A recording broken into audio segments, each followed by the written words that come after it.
Gyananjali. This is your host Manisha Sharma, and you are watching a series of videos on the Safe Soil movement. We are going to Pondicherry with a dear friend, and we happen to stop at an eatery shop. The name of this shop is 99 Coffee House.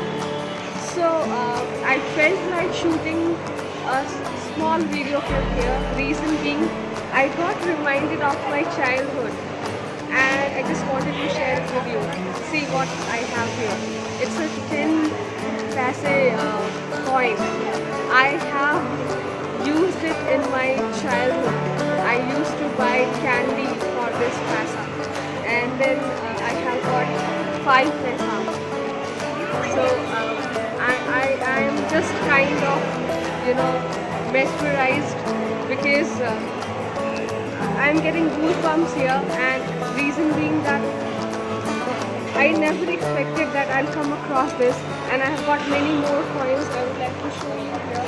They have coins from Chola dynasty, and they have got multiple coins from different ages, but the most relatable for me is this 5 paisa, 10 paisa, and this I have not seen, but I have, this is 1 paisa. I have not used it though, but my father has spoken about it a lot. He knew the value of 1 paisa. I would like to show you is the letters, these letters. Those who are born in 80s can very much relate to it.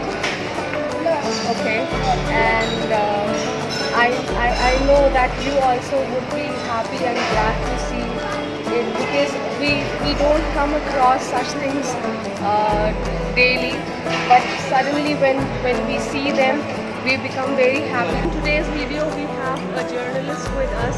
She is a very humble person, and she is a kind of environmentalist as well, because she also has a YouTube channel called Garden, and now she is working as a freelancer, and she's a content writer for various print media companies.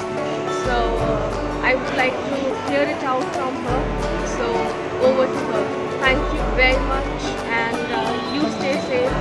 Safe soil. Bye-bye. Hello दोस्तों, मेरा नाम है रेणु कुंजवाल और मैं एक journalist हूँ। मैंने अपने करियर की शुरुआत दैनिक भास्कर न्यूज़पेपर से की, और फिर हमारे ही ग्रुप की एक मैगजीन आती थी, बॉडी माइंड सोल की आगाज़ ज़िंदगी। इसके लिए मैं उस मैगजीन की फाउंडर मेंबर रही हूँ, नेशनल से इंचार्ज थी। तो दोस्तों, अपने करियर में मैंने हमेशा कोशिश की, क्योंकि मैं प्रकृति लवर रही हूँ, मुझे नेचर से बहुत प्यार है, और कहीं ना कहीं क्या होता है कि जब हम काम करते हैं तो अखबार में खासतौर पर पॉलिटिकल ज़्यादा हो जाता है, तो उसे थोड़ा सा बैलेंस बनाने के लिए हमारी कोशिश होती थी कि हम लोगों को खबरों के साथ साथ नेचर, ऐसी खबर भी दें जो नेचर से जुड़ी हो।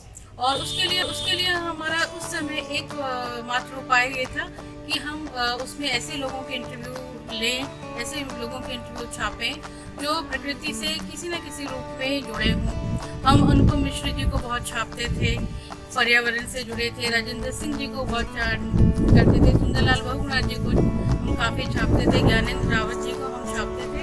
तो उनके विचार जब आते हैं अलग अलग नेचर के बारे में, कोई जंगल को बचाने की बात कर रहा है, कोई पानी की बात कर रहा है, कोई पेड़ पौधों की, तो कोई मिट्टी को बचाने की बात कर रहा है, तो एक अलग तरह का फील आता था कि हाँ, पॉलिटिकल चीज़ों के अलावा भी ज़िंदगी में बहुत सारी चीज़ें हैं जिनकी तरफ हमें अपना ध्यान डालना चाहिए और उन चीज़ों को लोगों तक पहुंचाना चाहिए।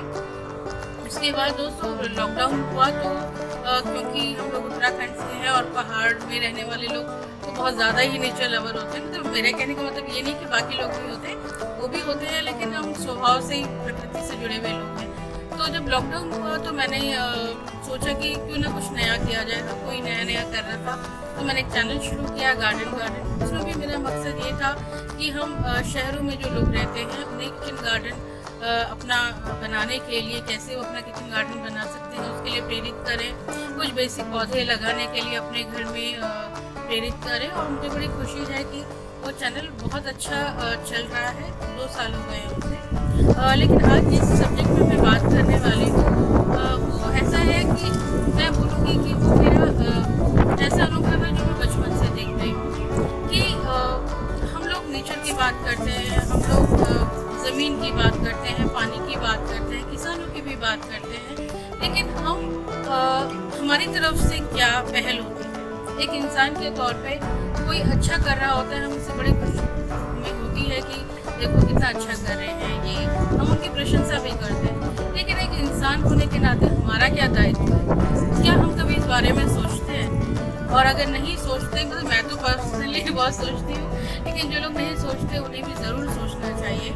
अब इसमें भी एक चीज़ होती है कि लोग सोचते हैं कि हम क्या कर सकते हैं, हमारा मतलब अगर खेती हो रही है तो वो किसान करेंगे, और अगर जो जल संरक्षण के बारे में बात हो रही है या मिट्टी की उर्वरकता पे बात हो रही है तो उस फील्ड के लोग जो है वो लोग करेंगे। हमारा उस फील्ड से लेना देना क्या, हम कैसे कर सकते हैं? कई बार उन्हें वो चाहते भी हैं लेकिन उन्हें पता नहीं होता कि वो कैसे किसानों की मदद कर सकते हैं, वो कैसे उन लोगों से जुड़ सकते हैं जो प्रकृति से जुड़े हुए काम कर रहे हैं और उनकी मदद कर सकते हैं। तो कुछ पॉइंट्स जो मेरे माइंड में थे और जो मैं बचपन से देख रही थी वो मैं आपके साथ शेयर करना चाहती हूँ। तो उसमें बहुत छोटी थी, प्राइमरी स्कूल में शायद मैं थी तब, और हम सरकारी मकान में रहते थे उस समय। तो हमारे वहाँ ना हर संडे को या 2 संडे के बाद लोग बहुत बड़ी बड़ी ट्रॉली में हरियाणा से, उत्तर प्रदेश से किसान आते थे और वो लोग उसमें पूरा बोरियां भर भर के अनाज लेकर आते थे डायरेक्ट बेचने के लिए। गेहूं होता था, चावल होता था, गुड़ होता था, और बहुत बार तो जैसे सीजन आम का है तो आम के भरे हुए ट्रक आते थे और वो हमारी सरकारी कॉलोनी में वो किसान घुमाते थे।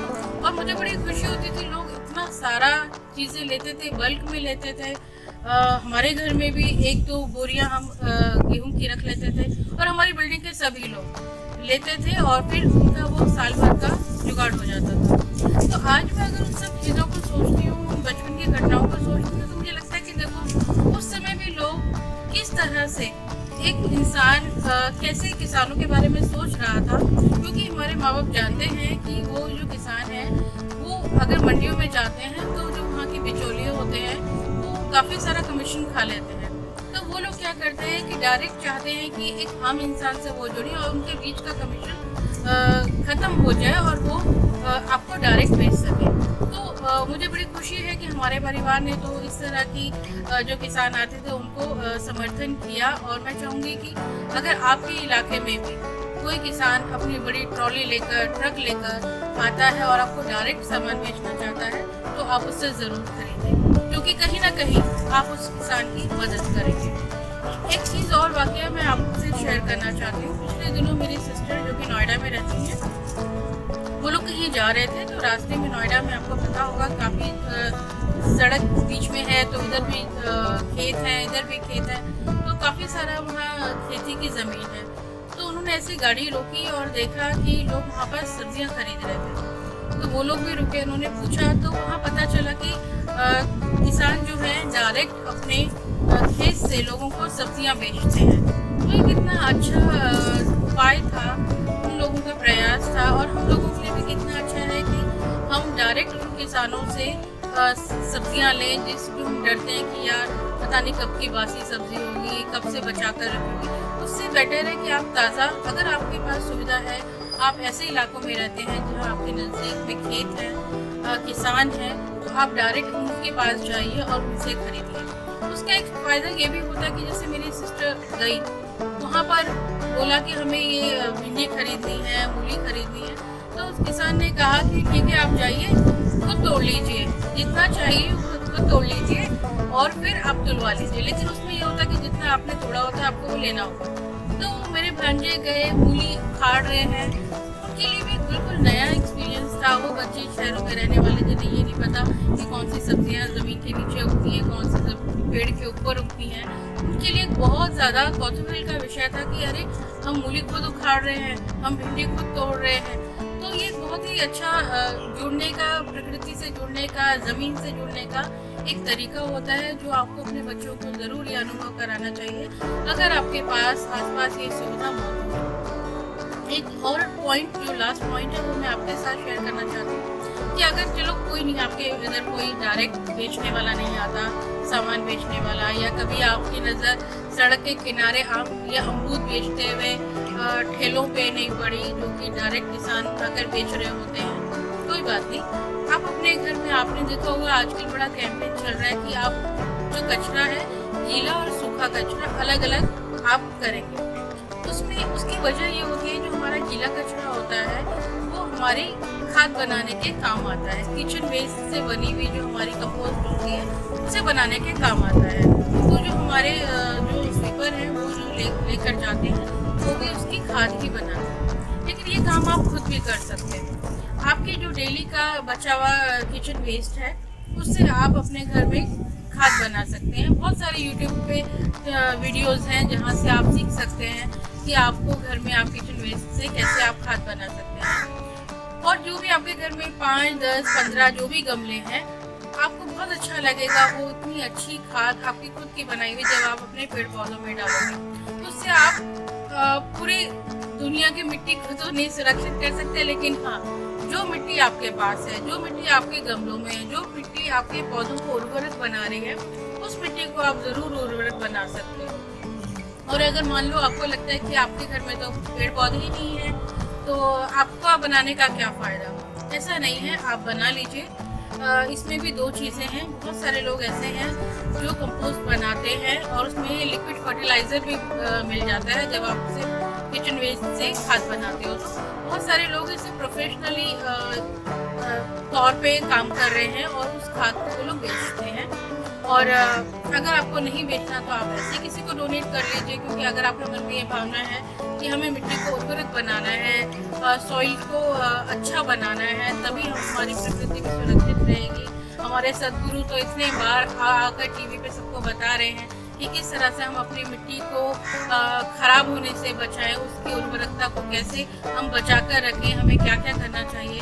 तो सदगुरु के जो प्रयास हैं उसमें एक हमारा भी छोटा सा प्रयास हो सकता है कि हम कम से कम 2-4 लोगों को इस बात के लिए बोलें कि वो भी अपना सहयोग इसमें दें। और इसके अलावा आप अपने RWA से बोल सकते हैं या वहाँ भी ये प्रस्ताव रख सकते हैं कि जो आपका घर के नज़दीक जो भी आपका गार्डन है, बगीचा है, जहाँ आप मॉर्निंग वॉक के लिए जाते हैं, वहाँ एक प्लांट लगा सकते हैं जिसमें कि 5 या 6 ड्रम का एक सेट होता है, वो बना होता है, पूरा एक सिस्टम होता है। उसमें क्या होता है कि आपकी जो कॉलोनी का जो स्वीपर होता है वो आपके घर से कचरा लेकर जाएगा और उन ड्रम में भरेगा। पहले एक ड्रम भरा जाता है, फिर दूसरा, तीसरा, चौथा, 5वां, जब तक लास्ट ड्रम भरता है तब तक फर्स्ट ड्रम का जो कंपोस्ट होता है वो तैयार हो चुका होता है। तो आप चाहें तो फिर वो मतलब जो कॉलोनी के लोग हैं आपस में अपने घर के गमलों के लिए उसे यूज़ कर सकते हैं। तो इस तरह के छोटे छोटे प्रयास हैं जो आप और हम मिलके कर सकते हैं और अपनी मिट्टी को, अपनी धरा को सुरक्षित रखते